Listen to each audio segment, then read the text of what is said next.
Pengenalan isu utama MBI.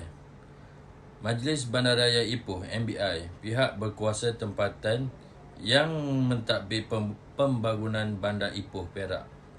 Fungsi utama: pengurusan sisa pekerja, infrastruktur, kawalan aktiviti dan juga pembangunan komuniti. Logo MBI yang melambangkan imej dan struktur organisasi merupakan elemen penting dalam sesebuah organisasi berfungsi. Objektif: mengenal pasti isu utama pembangunan organisasi yang dikategorikan isu kepada 4 aspek. 1. Strategik. 2. Teknostruktural. Yang ketiga, proses manusia. 4. Pengurusan sumber manusia. Cadangan intervensi dan langkah penambahbaikan. Tingkatkan kefahaman tentang pembangunan dan organisasi sektor awam. Assalamualaikum warahmatullahi wabarakatuh. Nama saya Muhammad Faiz bin Sulaiman, nombor metrik 291081. Saya akan meneruskan pembentangan slide 4 dan 5. Slide 4 menceritakan tentang kaedah diagnosis organisasi. Diagnosis organisasi merujuk pada satu proses analitik yang sistematik untuk memahami keadaan semasa sebuah organisasi. Melalui proses ini, kita dapat mengenal pasti kekuatan, kelemahan serta isu yang wujud dalam organisasi. Ia sangat penting bagi memastikan setiap perubahan yang dilakukan adalah berdasarkan analisis yang tepat, bukan sekadar andaian. Dari segi kaedah, pendekatan yang digunakan ialah analisis kualitatif daripada sumber sekunder seperti laporan, jurnal, kajian sektor awam dan juga maklum balas masyarakat. Melalui pendekatan ini, kita dapat mengenal pasti corak, trend serta isu utama yang mempengaruhi prestasi organisasi. Seterusnya, slide ini menunjukkan analisis keadaan semasa organisasi. Analisis pertama menunjukkan persekitaran yang semakin mencabar akibat pertumbuhan bandar dan peningkatan jumlah penduduk yang memberi tekanan kepada perkhidmatan sedia ada. Analisis kedua pula mendapati terdapat kelewatan dalam kutipan sampah yang menyebabkan peningkatan aduan daripada masyarakat. Analisis kedua pula terdapat kelewatan dalam kutipan sampah yang menyebabkan peningkatan aduan daripada masyarakat.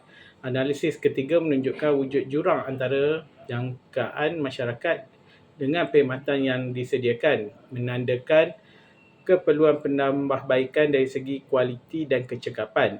Akhir sekali, analisis keempat berdasarkan statistik aduan tahun 2024 menunjukkan cabaran dalam pengurusan sumber serta koordinasi antara pihak berkaitan.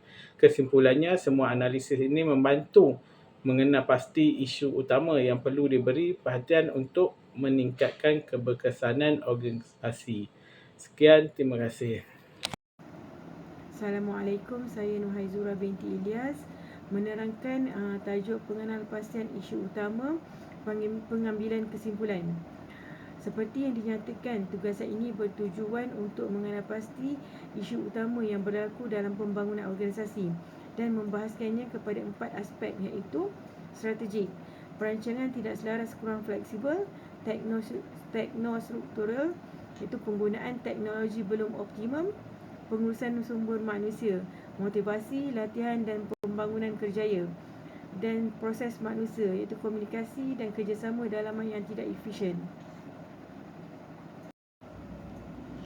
Bagi isu strategik terbahagi kepada 5 isu. Isu yang pertama, cabaran perancangan dan pelaksanaan hala tuju organisasi. Bagi isu yang kedua, kekangan perancangan tidak berasaskan data terkini. Isu ketiga, masalah kurang koordinasi, birokrasi panjang. Isu keempat, keberkesanan servis yang menurun, imej organisasi yang terjejas. Dan isu yang terakhir, isu yang kelima, bagi penyelesaian dia, perancangan berasaskan data, responsif terhadap perubahan. Terima kasih. Assalamualaikum, saya Rosmali Sawati binti Muhammad, nombor metrik 291016. Okey, sambungan saya ialah berkenaan dengan isu teknostruktural.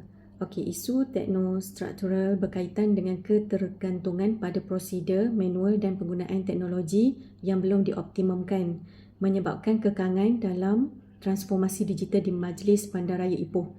Kelemahan infrastruktur teknologi dan kemahiran digital yang kurang menjadi punca utama masalah ini.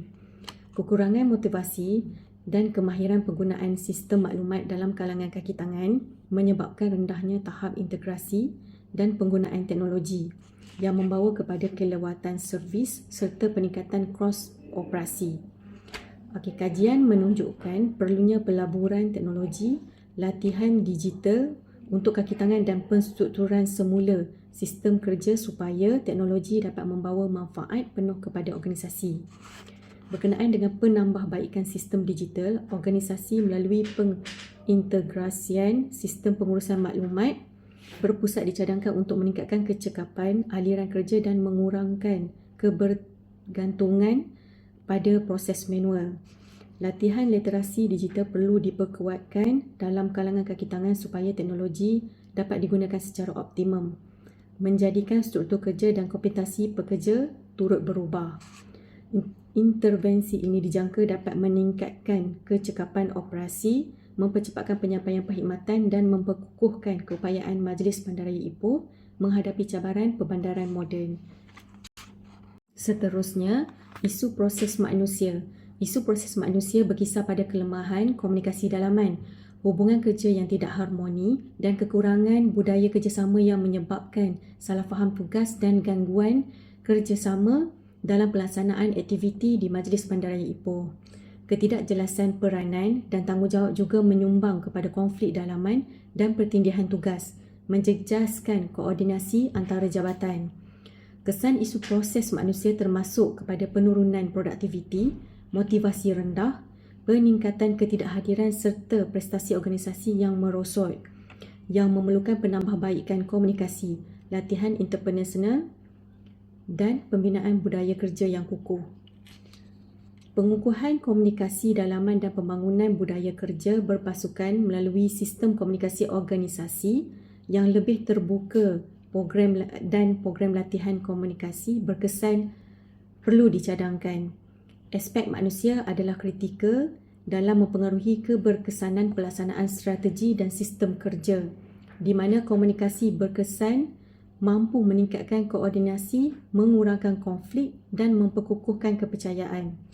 Intervensi ini dijangka meningkatkan produktiviti kerja, memperkukuh kerjasama antara jabatan dan mewujudkan budaya kerja yang lebih positif di Majlis Bandaraya Ipoh. Sekian, terima kasih. Assalamualaikum, nama saya Nur Aisyah Natasha Businessman. Saya akan menerangkan isu pengurusan sumber manusia dalam Majlis Bandaraya Ipoh. Isu pertama ialah cabaran motivasi pembangunan kerjaya dan penilaian prestasi. Pengurusan sumber manusia mempunyai kelemahan dalam amalan yang tidak cukup berfokus dalam pembangunan bakat, motivasi dan pembangunan kerjaya dalam kalangan penjawat awam. Ia menunjukkan bahawa amalan pengurusan sumber manusia yang melibatkan latihan pembangunan, imbuhan menarik, peluang pembangunan kerjaya serta keseimbangan kerja kehidupan, work-life balance mempunyai hubungan langsung dengan tahap motivasi dan prestasi pekerja. Terusnya, penyelesaian sistem pengurusan prestasi, latihan berterusan dan ganjaran. Prestasi kerja yang rendah bukan sahaja memberi impak kepada produktiviti organisasi, malah turut menjejaskan kepuasan masyarakat terhadap kualiti perkhidmatan yang disediakan. Kekangan ini boleh menyebabkan koordinasi hilang kemahiran tinggi apabila kaki tangan mencari peluang kerja yang lebih baik di tempat lain. Oleh itu, pihak pengurusan sumber manusia perlu menangani masalah ini melalui program latihan berterusan, sistem ganjaran yang kompetitif serta pelan pembangunan kerjaya yang lebih jelas dan disokong dengan penilaian prestasi yang berkualiti. Langkah-langkah ini dapat dijangka dapat mengukuhkan motivasi dan meningkatkan prestasi kerja, seterusnya menyumbang kepada kebersamaan penyampaian perkhidmatan organisasi dalam jangka masa panjang. Okey, secara keseluruhannya, analisis pembangunan organisasi di MBI menunjukkan bahawa organisasi ini berdepan dengan pelbagai cabaran yang merangkumi strategi, teknologi, komunikasi dan pembangunan kerjaya. Keempat-empat isu ini saling berkait rapat dan memberi kesan langsung kepada kecekapan dan penyampaian perkhidmatan awam kepada masyarakat. Isu strategi ini menunjuk keperluan kepada perancangan yang lebih berasaskan data dan responsif terhadap perubahan persediaan bandar.